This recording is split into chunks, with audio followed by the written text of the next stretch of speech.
Hey guys, welcome back to Cancer Theory. My name is Marisa Personius, and I'm very excited for this new video. I am interviewing Trevor Howard. He had, I want to say it right, acute lymphoblastic leukemia, and he is going to share some of his experiences with us. All right, here he is. Hey Trevor, Hello. how you doing? Good. How are you? I'm well, thank you. Happy that you're here and happy to hear about your story. Can you go ahead and start us off by telling us how you found out that you had cancer? Yeah. So it's kind of strange. I started feeling really sick, um, and just kind of ignored it for a while, and then went to the doctor, and he didn't really give me the time of day. Just told me I had mono Oh my gosh. because it was all kind of the same symptoms. So then he gave me a generic medicine to kick that cold, and Do you then mind do you mind me asking what those generic symptoms were? yeah, at first it was just like extreme fatigue, sore throat. My lymph nodes were kind of swollen. Um, there wasn't really anything super alarming right away, just I felt really bad. Um, and from what I knew about mono, it usually lingers for about a month or so. Um, so I just tried going to the gym and stuff and working out, sweating the sickness out. Um, and it was probably about a month and a half. I wasn't getting any better. I started feeling a lot worse. And then there was one day at the gym, I was working out really hard and just about blacked out and hit the floor. Mm, And the girl that I was with at the time, she was like, "I gotta take you to the doctor because you're not getting any better and we gotta figure this out." So she took me and it was actually a pediatric doctor because she hadn't changed yet. So I show up to this doctor's office, there's monkeys on the walls. It's super yes. weird. He ran this blood test on me and he told me that I was severely anemic and that I needed to go to the Hmm, hospital for an emergency blood transfusion. And I didn't think anything of it. I've never really been in the hospital, didn't know what that really meant. Um, so that evening, or he told me my hemoglobin during that test, I believe, was at like a 9 or something, and it should be at a 14.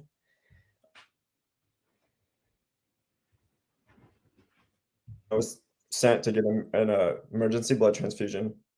So they ran another blood panel, and um,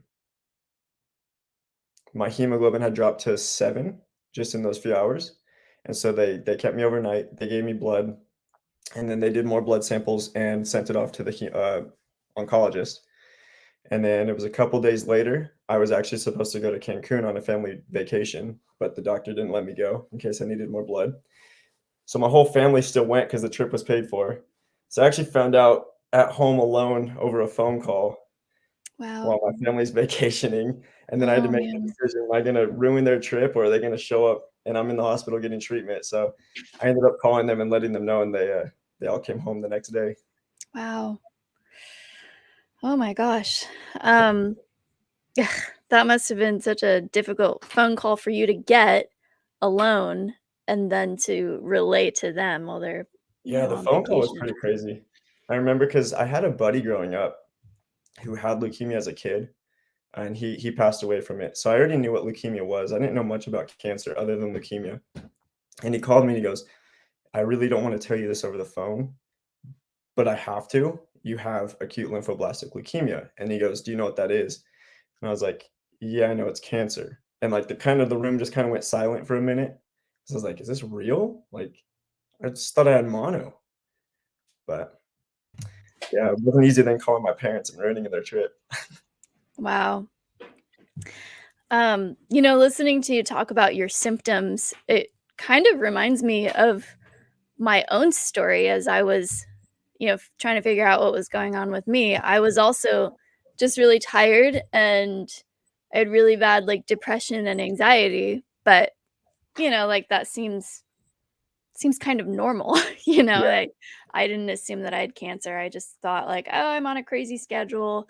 And I also went and got tested for mono and Epstein-Barr, but for me, they're like, "No, you don't have mono, you can take antidepressants if you want." Mm, But I also had a situation where I was at, like, a retreat, and we had a competition where we were all on those those giant, like, car bikes that you see at the beach at, like, Yeah, yeah, Doheny? yeah. So we had a competition where everybody there were, like, 8 of those, and we raced, like, around, like, this giant, lap, Mhm. and I was on one of them with, like, a group of 3 other girls, and like, by the time I finished the race, I same as you, I felt like I was gonna pass out, and Yeah, I've been, like, an athlete my whole life, so I was right. like, "What was that?" Like, I must be really out of shape, Well, like, for what's whoever's gonna listen to this, whoever doesn't know what hemoglobin is, that's what gives your red blood cells oxygen. So when we mean pass out, it's because our blood wasn't getting oxygen. Wow. See, I didn't even know that, Mhm. that's really interesting. That's why when I said it should be healthy, it should be at 14, and mine was at 9, so that's why I almost passed out, and then just within a few hours, it dropped to 7, so it was getting to, like, kind of a dangerous level. Oh my gosh. Mhm. Okay, so if it gets like, if it keeps going down, I do don't you know know what what would happens? happen. Mhm. Yeah, I don't know. I'll have to do research on that. Yeah, that's interesting. I was curious about that. I was like, "What if I was stubborn and didn't go to the hospital?" Yeah, like, what And could would've it drop within that night? I don't know. wow, I'll have to look that up, that's an interesting thought. Um, okay, wow, so now you have cancer, you found out, Mhm. um, can you share about, maybe, how you started treatment and then, maybe the difficult things with about your treatment and just what you went through on this journey? Yeah. Um, yeah, so it was just a couple days after I got the phone call, I went and got my first bone marrow biopsy, which those suck. Those are Yes, so they do. painful. So It's uncomfortable. one of the worst pains I've been through. Mhm. So I got one of those, and I think it was a day or 2 later after that, I checked into UCLA to do my first bout of chemo. And I think that was probably the scariest moment was that was, like, when reality kinda slapped me in the face of you're legit sick, like, you're getting chemotherapy. Um, and at the time, I was only 20, so that was also kind of a hard pill to swallow, being so young. Um, but I remember the first treatment, that was the scariest moment. When I found out and my family came home from the trip, I had made the personal decision that I was gonna be the one that was positive through all of this, because I knew that everyone was gonna react and take it their own way. But I didn't want any pity or, I didn't want people to show emotion around me. I wanted everyone to be upbeat and positive, and I kinda just knew from the moment that I got that phone call that God had my back and that I was gonna be okay, and so that when I first saw my parents when they walked through the door, they all wanted to hug me and, like, say they're sorry or whatever. I sat them all on the couch before they could do any of that, and I said, "Look, we're good. God's got us. If you need to express your emotions, just do it away from me. I want positivity, and we're all gonna be fine."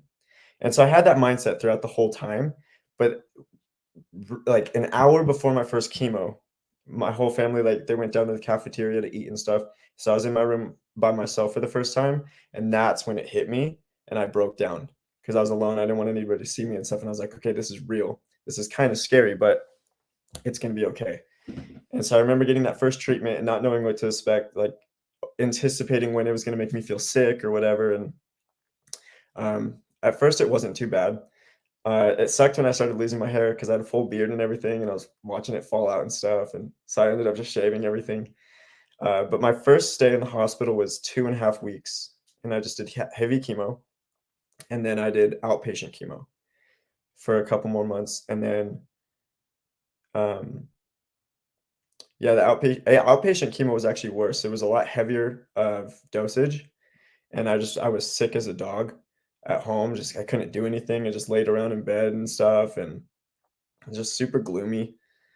Um, and then I think I went how many rounds? I did, like, 3 rounds of chemo altogether, so you do it on for, like, a month or 2 months and then a month off, something like that. 6 months in, I qualified for a stem cell transplant, which was also a huge blessing because there was a lot of people that wait around for transplants. It's really hard to find a match. They'll test your siblings and stuff, and if that doesn't work, then they have to search the registry. Um, but I was fortunate enough within 6 months, I had 3 perfect matches. And so they were able to take their time and narrow it down. to determine what was gonna be the best fit match for me. And so at that time, I checked back into the hospital, and this time around was for a month and a half. And then they hit me really hard with chemo and radiation, and then gave me the stem cell transplant.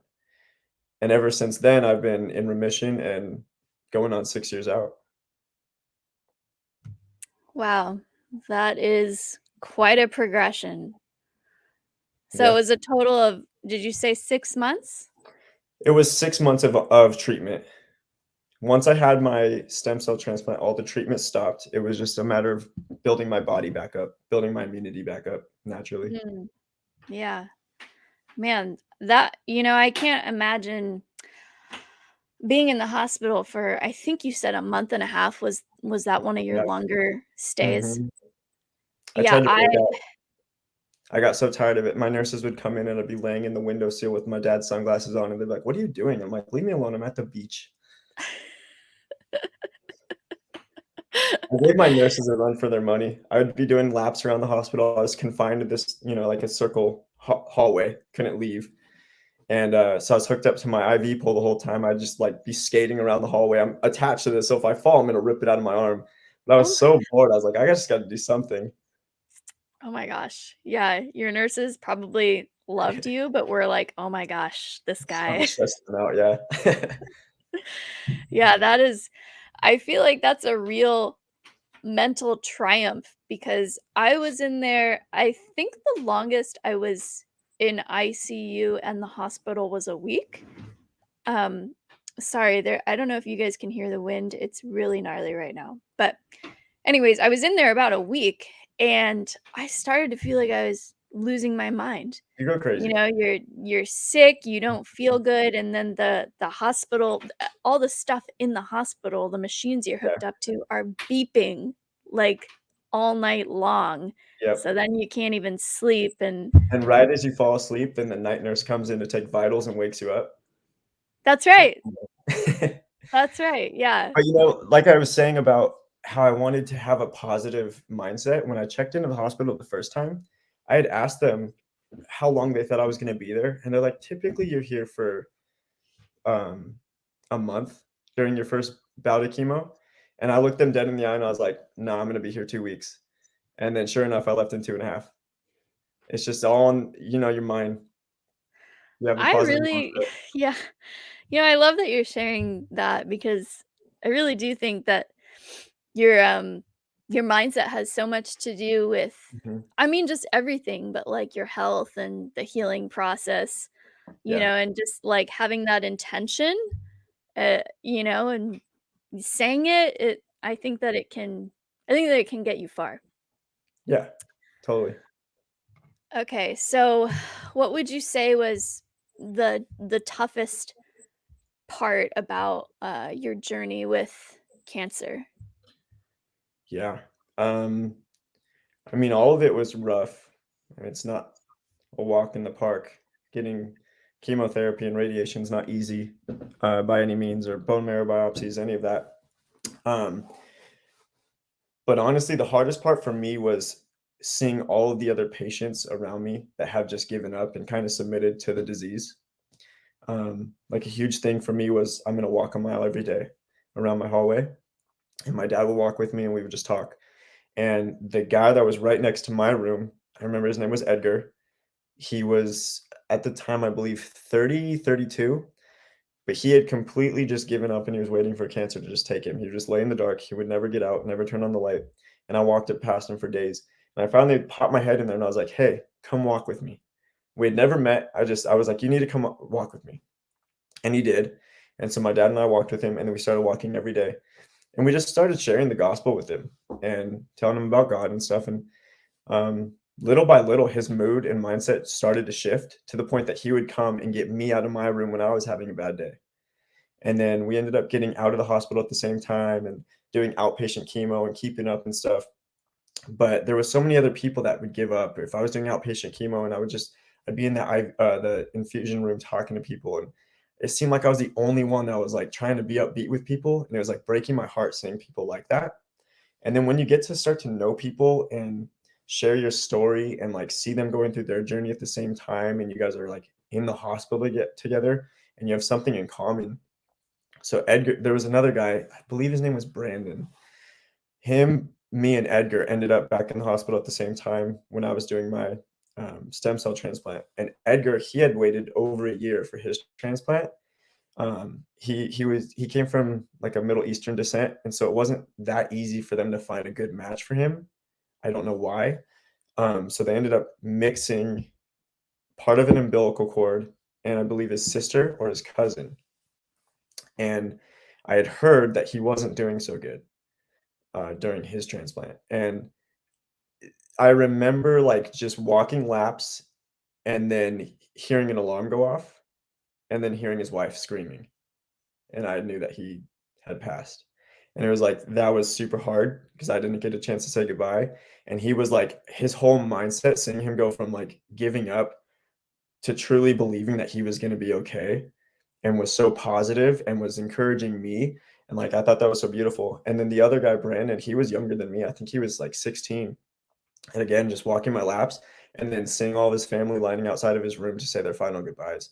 And so it was like that was just so hard for me to see because it was like I didn't want to compare, but it was almost like, why am I getting like why do I get to walk out of this hospital, but they don't?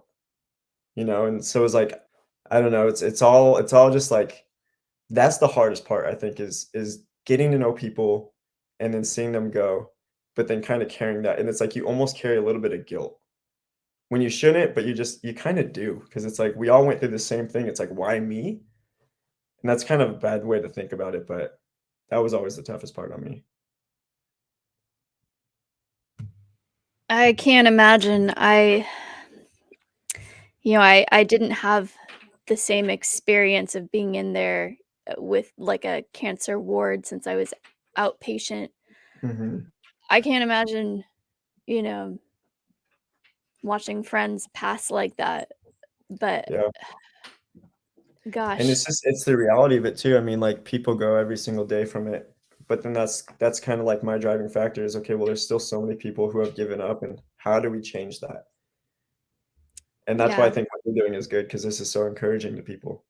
mm, yeah, and I mean, I love that it's like you even had the mindset when you were in the hospital of, "How can I" just I guess just realizing that there were people there that were so down, and you Mm. made it a point to, you know, be encouraging to them. I'm Any way sure I that can bring the light, I'm gonna do my best, you know? for sure. Yeah. I kinda looked at it as, like, we're all in this together. Like, we all wanna get out of here individually for ourselves and our families, but we're the patients, let's do this together. So it's like, let's all walk, let's talk, let's crack jokes. Mhm. I had one guy that would come into my room and we'd play video games. Like, we would all just hang out. That's awesome. Mm, That's really awesome. Um, I think even I remember feeling that way of, "Oh, I survived," but I think it's even a good reminder, and I believe we talked about this on the phone, of remembering that there's still people in the hospital beds that would mhm. I'm sure, like me at that point, I would have given anything to be out and just be able to Yeah, walk, feel the and sunlight. just Mhm. feel the sunlight, yeah, and thinking about all the things that before I got sick, I was always too scared to do, Mhm. and then once I was sick and in the hospital and, had the chemo in me, just feeling crappy all the time, it's like, how silly was I to not Yep. do things because I was scared or embarrassed, and now I would give anything to have the chance to be back doing those things that I was too Yeah, scared to do, you'll never take life and for granted again. yeah, yeah, and I don't always think this way, but I try to keep it at the forefront of my mind of, Yeah, doing things that scare me, living life to the fullest and, yeah. it's You get a completely different outlook on life. Like, suddenly the ocean is, like, so much more beautiful, you know what I mean? And nature, it's like everything that you took for granted, like, "Okay, I'm not gonna take that for granted anymore," because you kinda just realize how fragile and precious life can be and how Mhm. it could just go like that, like Yeah. So you have to live it up while you're here. Yeah. We're only here a short time, Mhm. and what a blessing it is to be here. So, Yeah, I absolutely. completely agree. Well, Trevor, I have loved this interview, and I'm so grateful that you came on and shared with me, and not just me, but everyone out there. I know that people will, I'm sure, get a lot out of this. Yeah, So I hope thank so. you. No, Yeah. thank you. Thank you, seriously. Yeah. Of course. Happy to be able to do this. Me too. All right, well, I think that wraps it up for now. We're gonna Cool. have Trevor on for another part 2. So we will see you guys next time. Thanks for joining us and have a great night. We'll see you soon. Bye.